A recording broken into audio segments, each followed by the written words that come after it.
I'm Jean Gray, publisher of American Entrepreneurship Today and host of the podcast series Experience Voices, where I talk with highly accomplished people who share the critical elements that led to their success. If you are working on a product or a service, considering how to best establish or grow the brand, our guest today shares his years of experience at Coca-Cola as Global Vice President, where he led strategy, innovation, and marketing. Udaiyan Jatar, known to everyone as UJ, is now an entrepreneur, recently launching Tecton, a multifunctional health beverage. UJ, thank you for being a guest on Experience Voices. It's really great to be here. Thank you for inviting me, Jean. I'm very interested in hearing about the range of innovation you've undertaken over the course of your career. But let's start with your latest beverage innovation, Tecton, and why you chose to develop that product. Thank you. It's a labor of love, and it's something that I got into quite accidentally. As it happened, after I left Coca-Cola, I started to do training programs for scientists that were being awarded from $100,000 to $1 million a year by the Gates Foundation. And I trained about, maybe nearly 1,000 scientists. And through that network, I got introduced to this gentleman, really impressive man. I'm proud to call him one of my best friends. He is my best friend and co-founder, Mike Chesney. And he has, he was a double Purple Heart awardee. He is a Delta Force combat medic. And after he retired from the Army, he was out training, building healthcare systems out in the Middle East.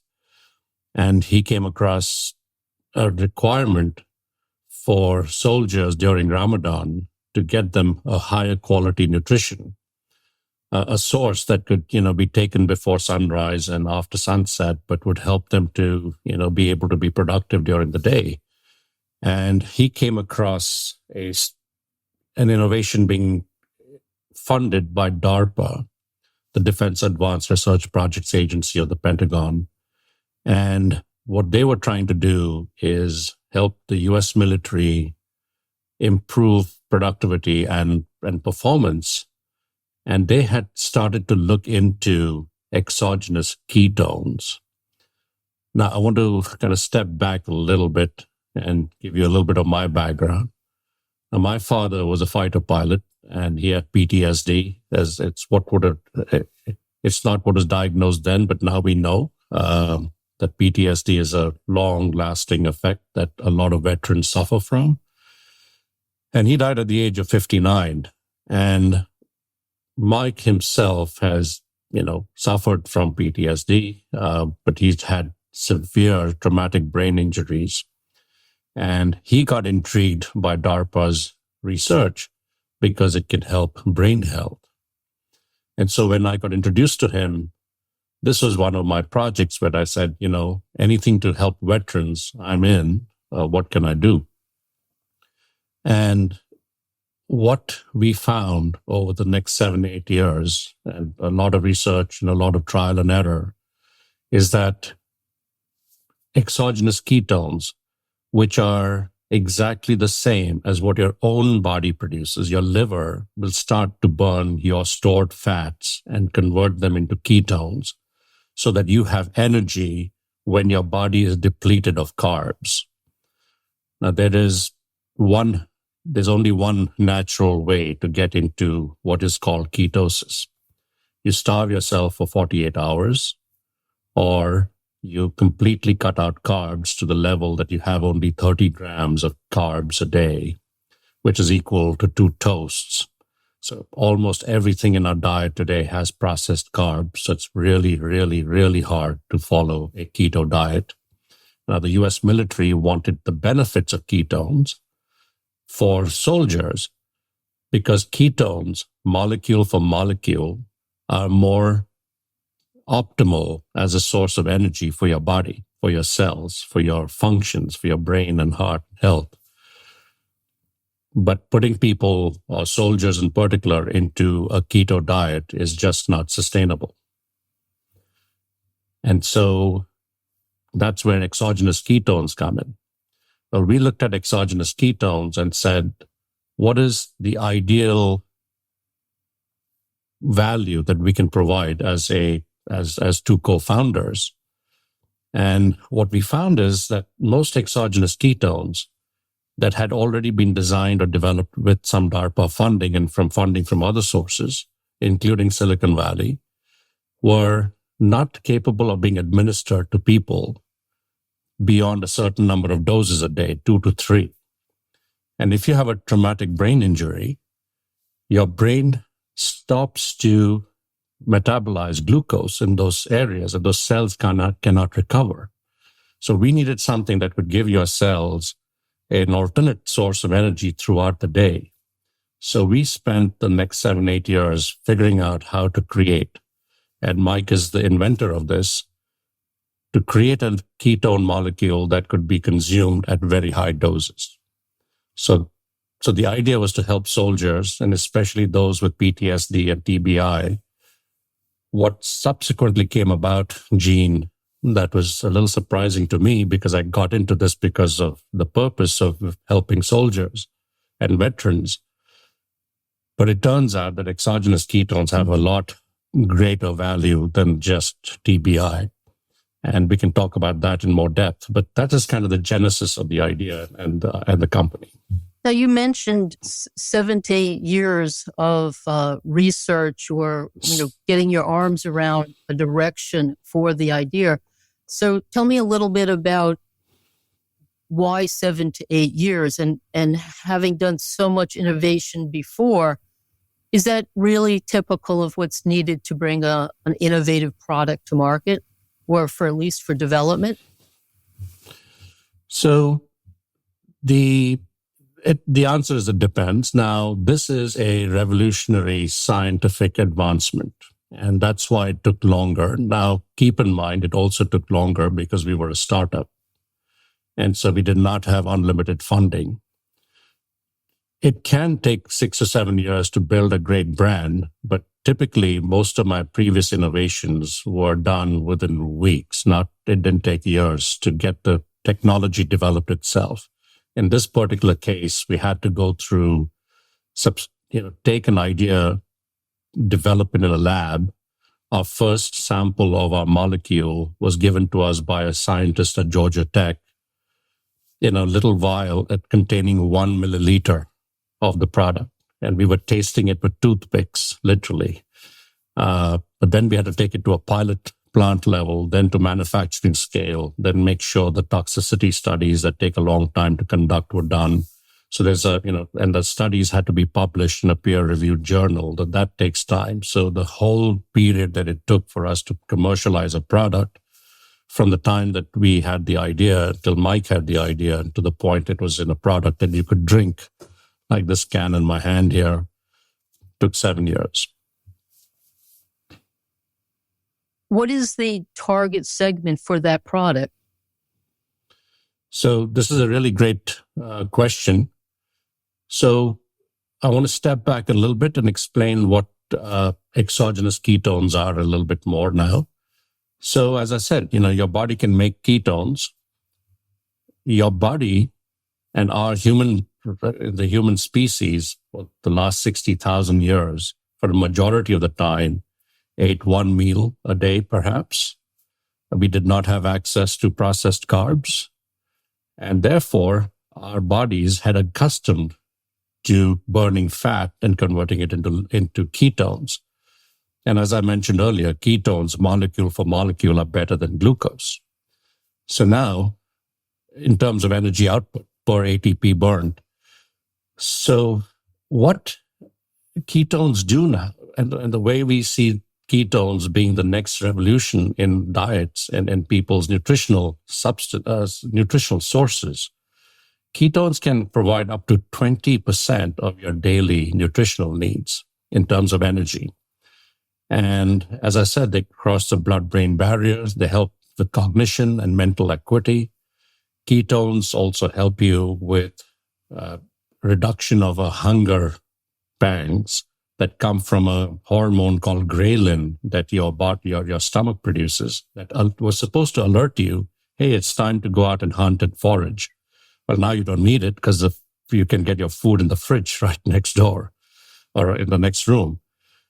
And so it turns off that hormone. So now you can actually, reduce your hunger pangs. And when you do eat, you don't overeat. So there's a great weight loss component to this.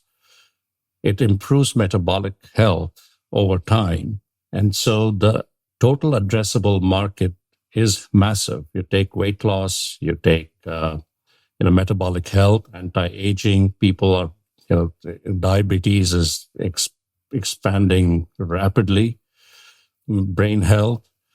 And then you've got sports and performance, right? Because that was the original reason why the military was interested in it. So, muscle recovery and, helping you with being able to exert more, be able to do it back to back, and, not take, breaks between leg day. Because, hey, in the military, you don't get breaks. You got to run every day if you have to. So it has a lot of different benefits and applications. So what we're doing is we are segmenting the market according to need and demographic, and then providing the product through different channels and different ambassadors to each of these different need states. One of the things we'll talk about later in more detail is we don't look at things as what is the total addressable market.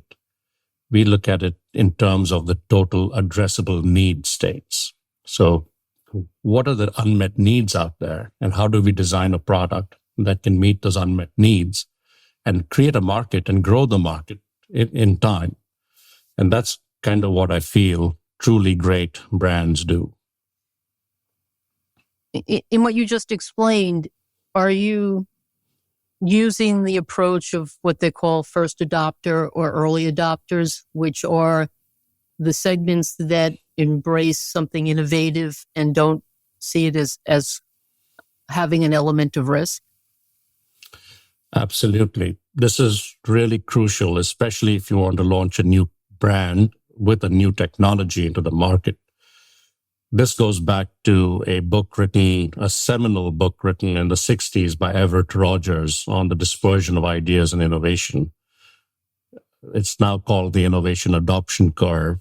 It is probably the most empirically proven model for innovation and how it grows in the world. In the world of business, there is no other more proven model. So what we are doing is being very surgical and extremely disciplined about focusing all our attention on the innovators in that adoption curve.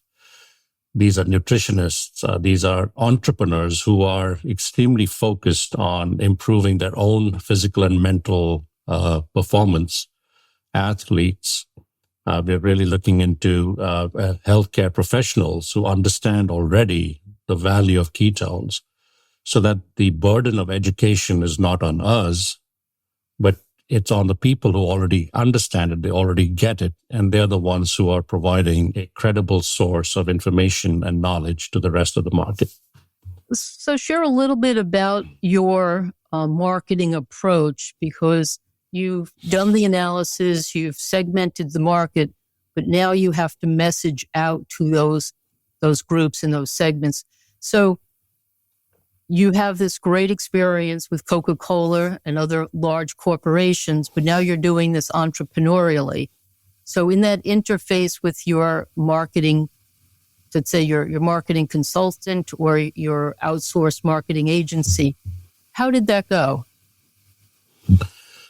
So, one of the unintuitive things about my career at Coca-Cola was that I was always on the forefront of pushing the company into doing something the company had not done before. It's the very definition of innovation.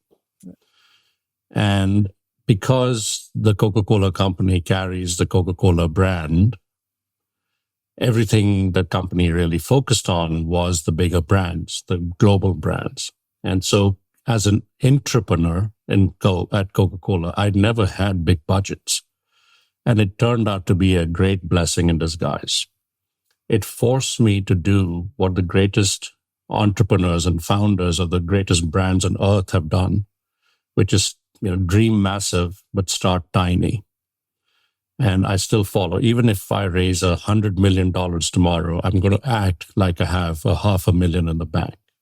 And that's the best way, really, to grow a new company and a new brand.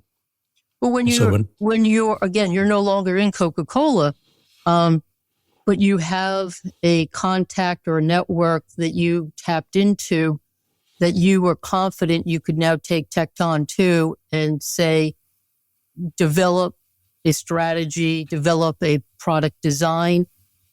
Who did you tap into, and how easy or hard was that now that you were no longer in Coca-Cola? Just surprisingly easy, because one, you have a great network of people who trust you and who you trust, that, as you said, you develop over, a long career.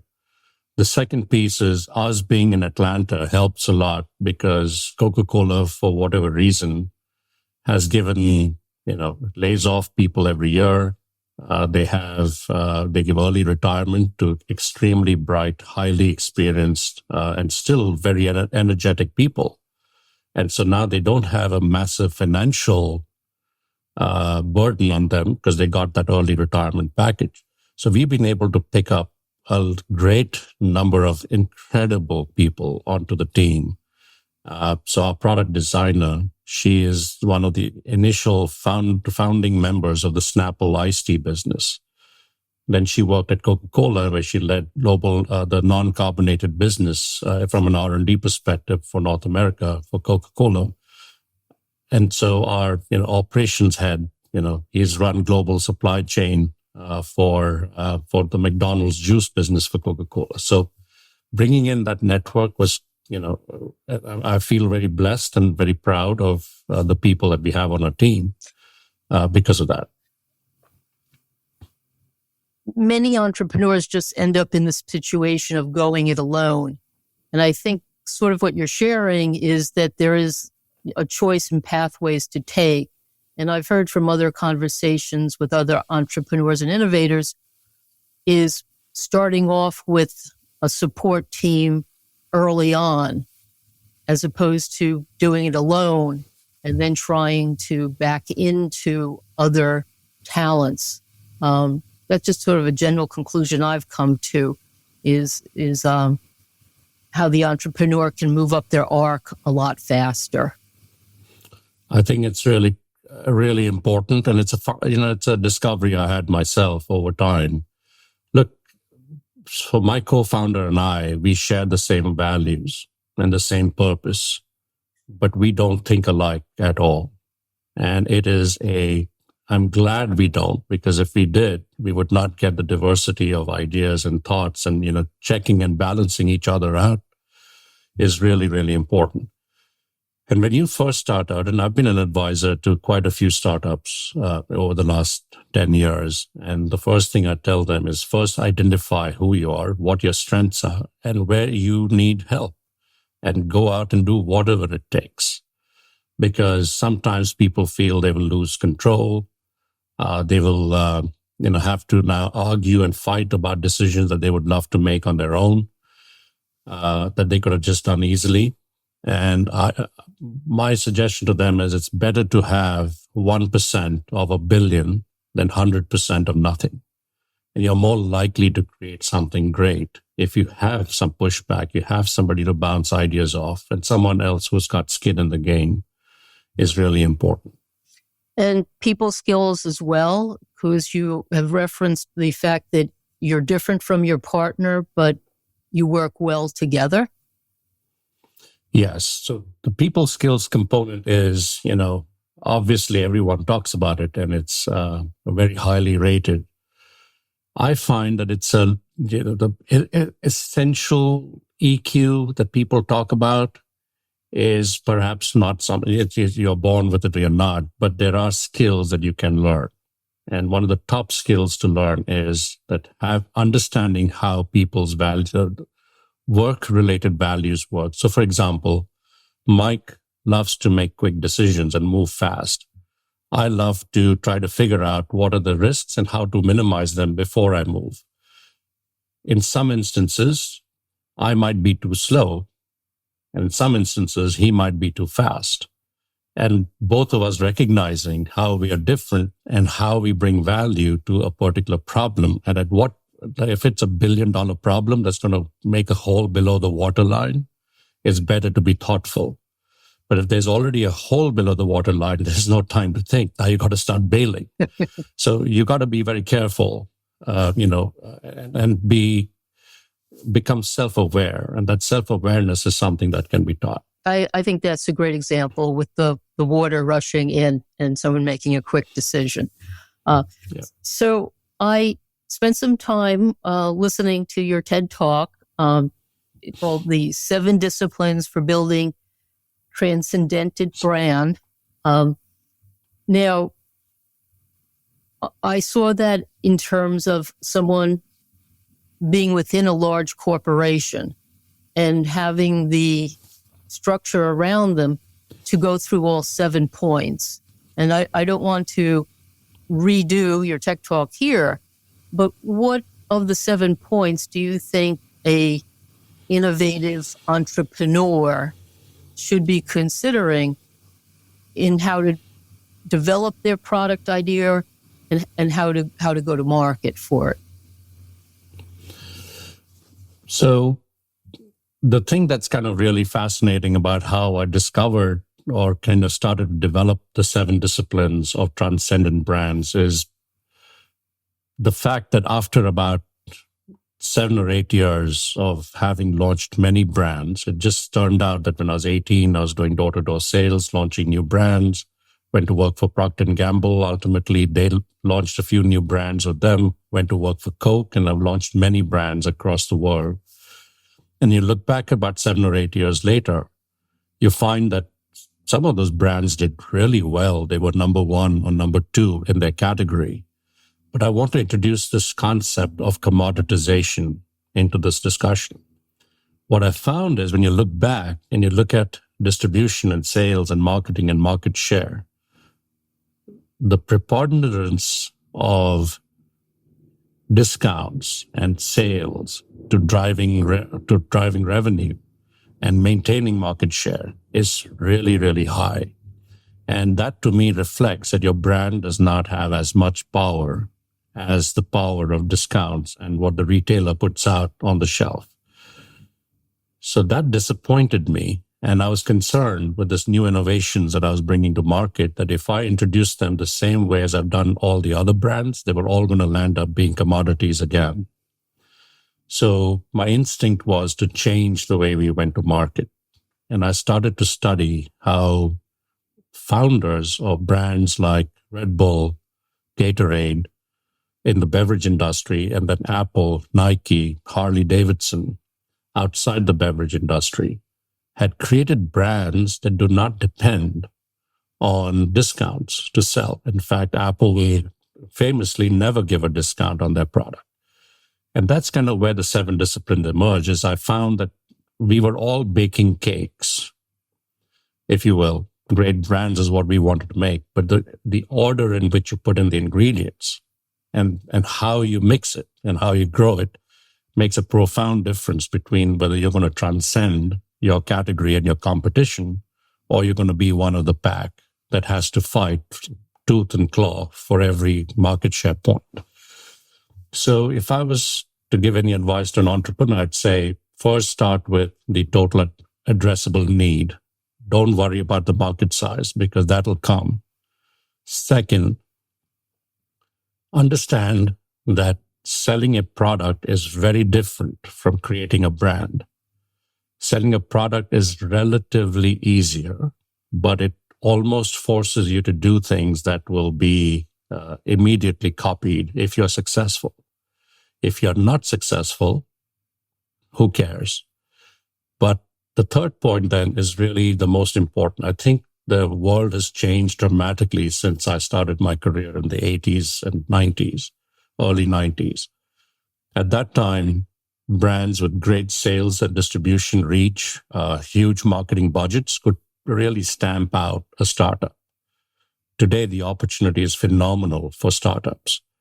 There's complete fragmentation of media channels. There's small companies and large companies willing to help startups grow.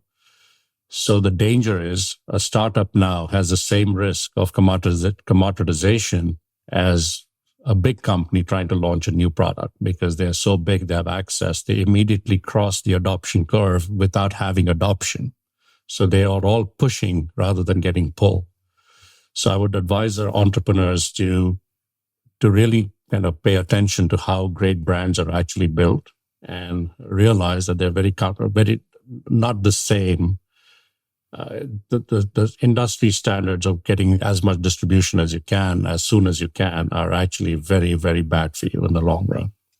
It sounds like, though, when an entrepreneur is bringing a product to market, from what I'm hearing, is that there probably is a juncture they reach in which they realize the limitations of their brand, and that outside competition will become fierce.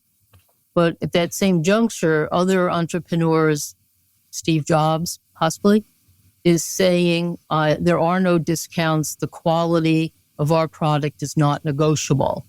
So is that really maybe a summary of the two paths an entrepreneur faces? Because they're going forward into an unknown, whether you're in a corporation or you're in a kitchen.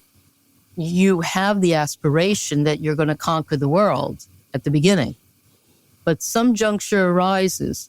Is that basically it? They have to keep their ear to the ground? Yes. I will say that the decisions you make at every given point, you have two options. Which decision is going to lead to a better brand, consumer, or customer experience and relationship, and in the long run? And which decision is going to lead to a quick sale? And it's these two almost never overlap. So it takes an extreme amount of conviction and courage to follow the path of building a long-term brand. And so I'll give you an example from Steve Jobs, since you bring it up. So when he came back to Apple, one of the few areas of the Apple business that was doing well was big box retail. And the person who led that business came to him expecting to be awarded or put a pat on the back. And instead, he fired that person. He said, "We're not going to go big box anymore because I can't control the consumer experience in a Walmart or a Best Buy or Circuit City. We are going to build our own stores." And that was an extremely courageous decision, because that was literally the only area of the business that was growing at the time. Is part of that because he had self-tested his idea and product sufficiently, challenged himself sufficiently, and he wasn't kidding himself, that he had in place his own value system of checks and balances to know how to pursue such a grand vision? It's, so when you now, at that time, he was probably, so they did test their own stores in a warehouse in California, and they did prove that it works. It does drive customer appeal and customer experience before they scaled it out, but it was not proven by any means. There was no proof that it would one day lead to $1 trillion valuation for Apple at that time. What I think where his courage and conviction comes in is the part of this whole story that's a no-brainer. The no-brainer part of that is, how do you feel when you walk into my little prototype Apple store versus how do you feel when you see my competitors' products at a Walmart? And there's just no question. I give this as sometimes when I do my training programs, I'll tell someone, hey, you like this person and you want to take them out for a date. Where would you take them out for a date? Would you take them to a Walmart or a McDonald's, or perhaps a walk in the park if they're outdoors people, or for a concert if they're music people, or to a nice dining establishment if they are, foodies? So you got to understand your customer and your consumer and try to build that relationship in a way that is, creates that emotional experience that's so important. And a beverage can do that, because you referenced Red Bull and Gatorade as two products that most people would view as something almost simple and dismissive, but they have created a legion of unshakable followers. Is that true? Absolutely. If you look at people of my age, and I'm in my early 50s, almost to every individual I've ever talked to, they all remember the first time they tried a Red Bull. And it was typically at some place mixed with vodka at a nightclub or a bar. And it was a great experience. Mm-hmm. Red Bull actually turned Coca-Cola's business model upside down. Coke does best when it sends a big red truck with pallets of product to, central warehouses. It doesn't do well selling to mom and pop stores up and down narrow alleys where these nightclubs typically tend to be. So that's how they were able to go where Coke could not go, to create the experience that Coke could not create with all its energy drinks. Gatorade is the same. It started with Little Leagues, so people's experiences with Gatorade was actually playing football in a park when they were a kid. So it's kind of different avenues and different pathways, but each of them leads to that emotional experience that I keep talking about. I think that's really a great experience, two great examples to hear, because it gives hope to the underfunded entrepreneur who's got a beverage product that they don't have to at the beginning go head to head with Coca-Cola. Now, Coca-Cola, I think you will share, probably at some point saw competition come into the marketplace, and I don't know at what time or place, but at the beginning, these products built their loyalty sort of in hidden places, as you said, where the established brands don't have time or interest to go in that direction. That's exactly right. And if you think about it, Red Bull was launched in the 80s. And to this date, Coca-Cola does not have an energy drink that comes anywhere near in terms of, share of profit or margin of the entire energy drink category, which Red Bull dominates. And same thing with Gatorade. I used to be the assistant global brand manager on Powerade once upon a time, and I can tell you, Gatorade just swamped our business at the time.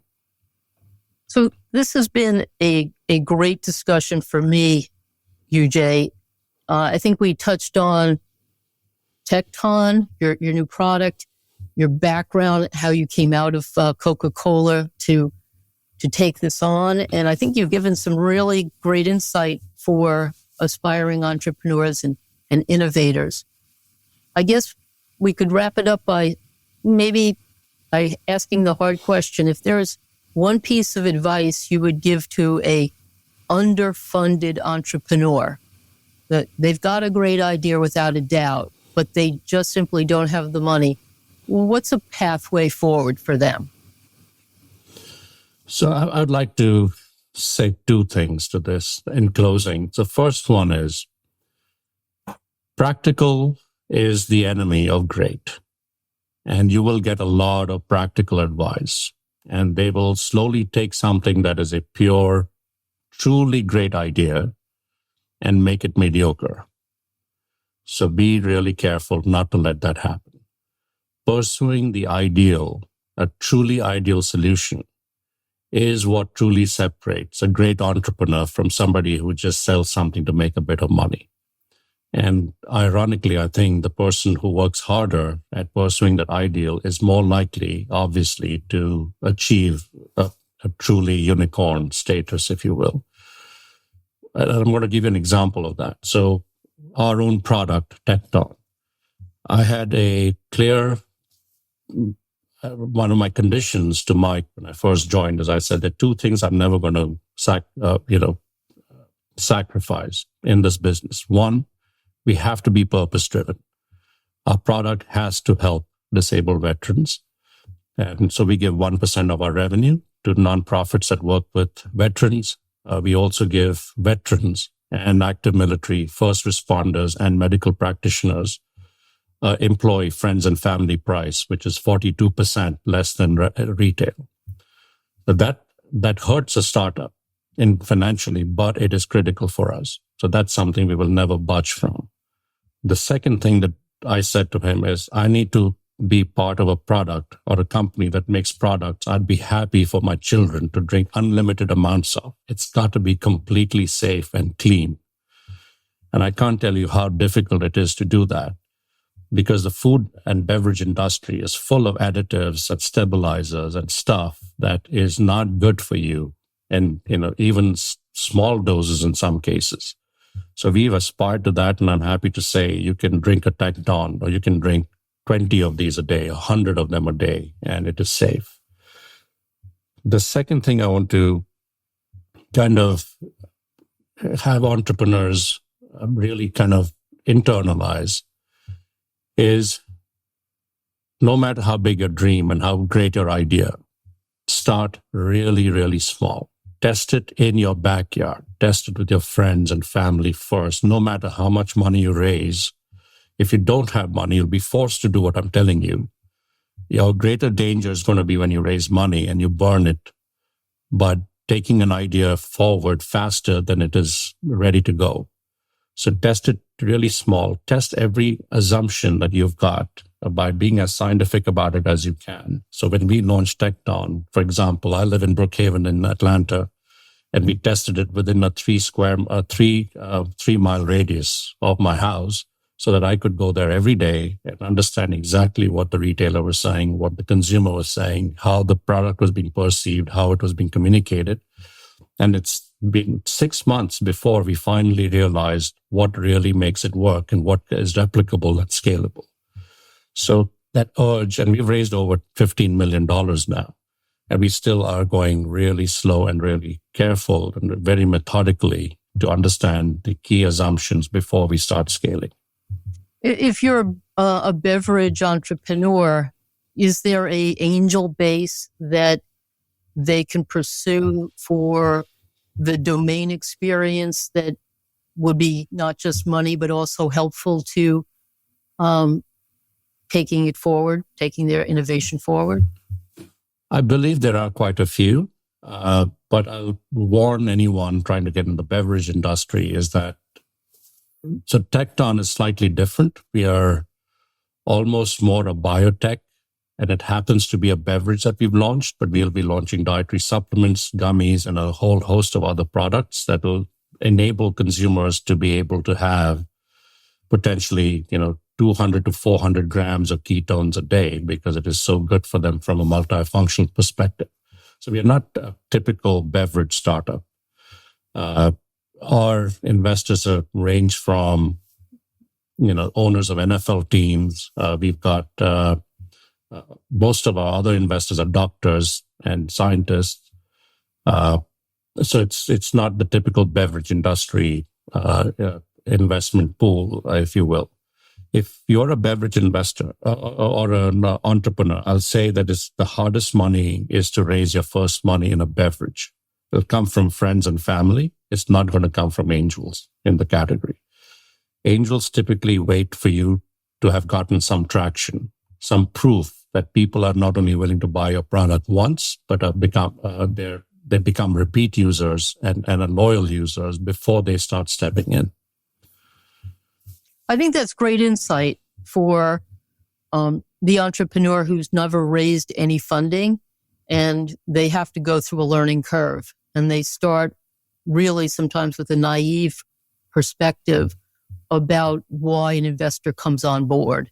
And once they get past the utopian view of people using other people's money, it comes down to the whole win-win of the investor-entrepreneur relationship. So I think you've given Udai some great advice here today.